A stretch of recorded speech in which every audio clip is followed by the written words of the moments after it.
people, what we need, what the film industry desperately needs is, my wife needs costume people, even on The Crown, where it's very well paid. She employs 50 people just on the costume side. Netflix, Amazon, HBO, the BBC, ITV, Apple, Channel 4, Channel 5, they're all making dramas at the moment, and they're increasing year on, year out.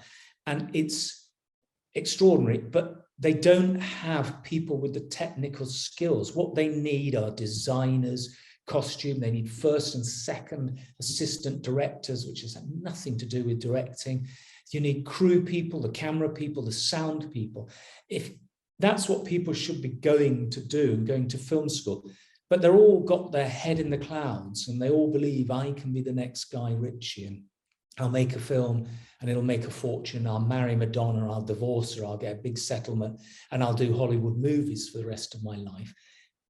That's a sad delusion that it's happened with one person that I've worked with. And he was older. I mean, the reason Lenny Abrahamson was a success is that film I distributed, Adam and Paul, he had the script rewritten 27 times over a year and a half. So it was really brilliant. But the film itself didn't make money, but it was subsidized. The people who funded it didn't have to get their money back because it was soft money.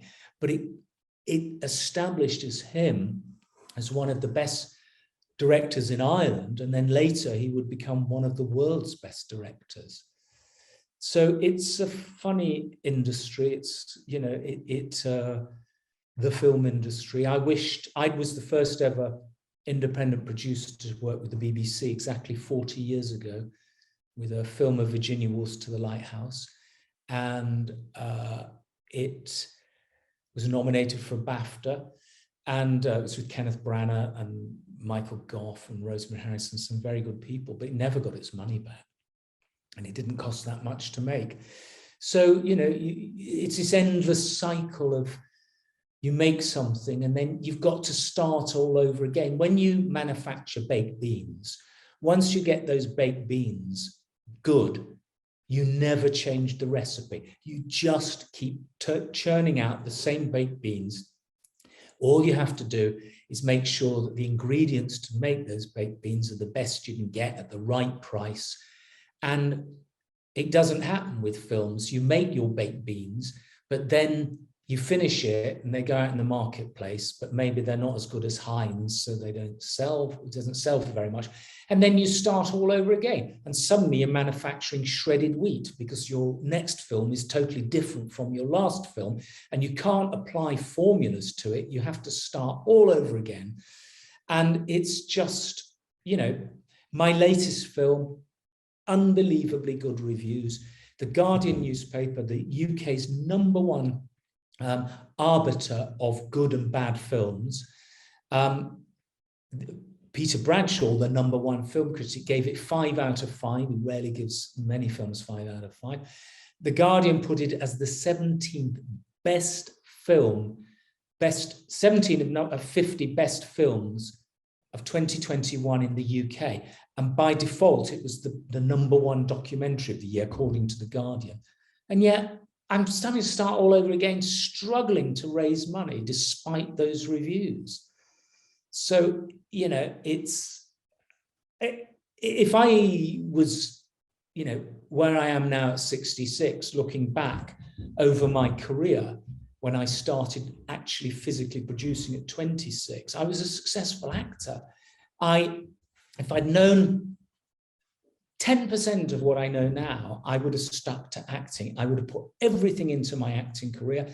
I would have done what Kenneth Branagh did. I would have found projects to direct and brought projects to star in. I would have really, really worked hard just at that, doing theatre and then going into film, that progression. But I didn't know what I was doing. And that, I think, is part of it. If you know too much, that's why I write for the Guerrilla Filmmakers Handbook. I don't get paid for it, is because if I can help people out there, that's why I'm doing this podcast, to see what the reality is They will have to think very carefully, how much do you really want to do it? Because you have to have that burning desire to do it, because, you know, for all the blips I've had, those tiny euphoric moments where everybody raves about your film and you get good reviews and you go to festivals and you win awards and all of that, that doesn't mean very much, and it doesn't last very long, because there's always new people and new films out there. So you've really got to want to do it. And so many times, you know, there's two people from Yorkshire, in fact, who both worked with me on projects, and they both tried to make documentaries on their own. One of them started a documentary in 2013, just after he finished working with me, and he still hasn't finished it, and he's making a very good living doing corporates, very different from the film industry. Another one who worked with me, very closely worked with me, he came with a project which I just knew was a non-starter. There wouldn't be an audience for it. It'd be very difficult.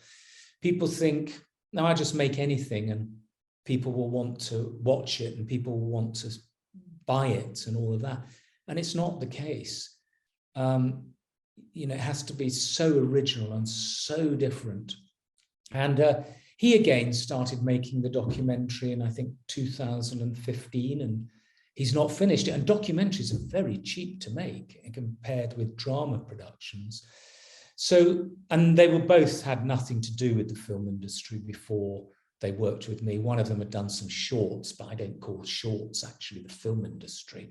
Anybody can make a short. People make them for their leisure. There's lots of amateur filmmakers. I know one amateur filmmaker who donated £3,000 to Getting Away with Murders, and he makes the most brilliant shorts. He's been doing it for 50 years. He's a man in his 80s now. I mean, stunning films. He was working in the old Super 16 days and Super 8. And there's, you know, but he knew he loves filmmaking. He'd like to have done it, but he knew he didn't have what it took. And he was a successful businessman. He's now retired. And he really enjoys it. And he's probably one of the happiest filmmakers I've ever met in my life, because it's a hobby. And he's never had to worry about it, earning a living and doing it. And he's always done it at weekends. And he does everything. He directs them, produces them, writes them, films them, edits them. I mean, he's a true one-man band. And it's very nice films to watch. And he does exactly what he wants to do. And I was a member of the Yeadon Amateur Operatic Society when I was 13 years old. And I met and worked with so many people there who were postmen, they were builders, they worked in post offices, they were teachers, they were all kinds of things, men and women.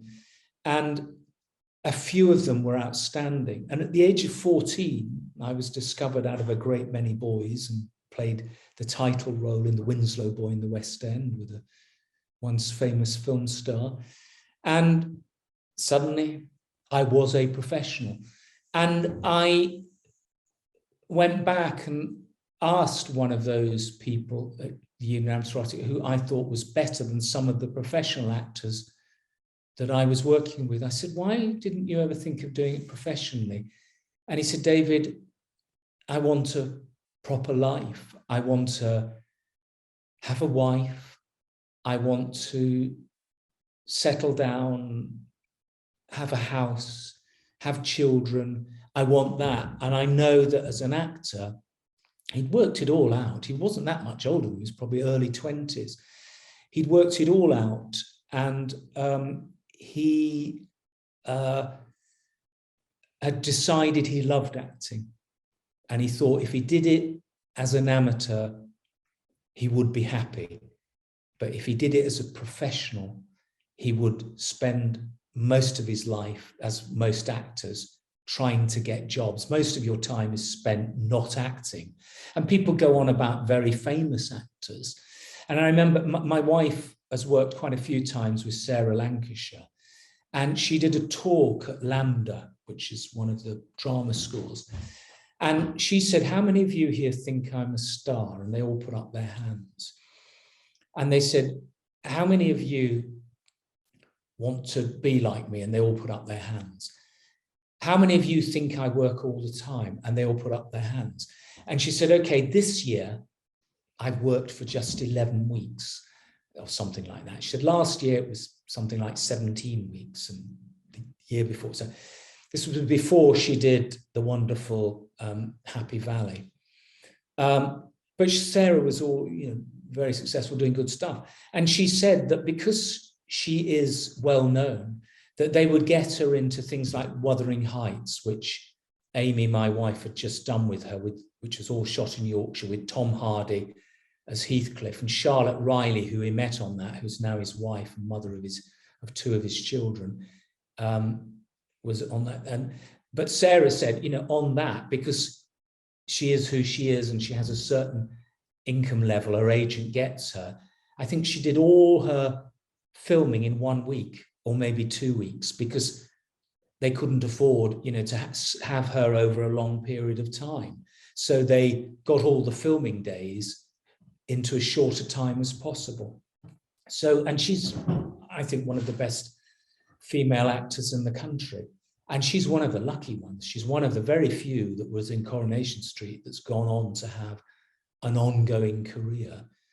And she's one of few women her age still working. It's really bad for women is that, it's got so much better, but there used to be a thing when I was a young actor that when you got to the age of 40, if you were a woman, that would be the end of it. And sadly, for many of those women that I worked with when I was acting, that actually became true. And although most of, like so many people in the business, whatever area you go into it, it's grossly overcrowded. But at least on the technical side, you need a lot more people. You need a lot more technical people to make a film or television production than you do actors to be in it. And therefore, the law of averages is you're much more likely to get work. And particularly at the moment when people really are desperate for crews. There's a studio being built in Yorkshire. The studio's being built all over the place. And more will be made here. The Americans like working here because we're cheaper than America, or we speak the same language. And the crews are very good here. And the actors, by and large, American actors are also outstanding, but we do have good actors. So that bizarrely, the television side will increase.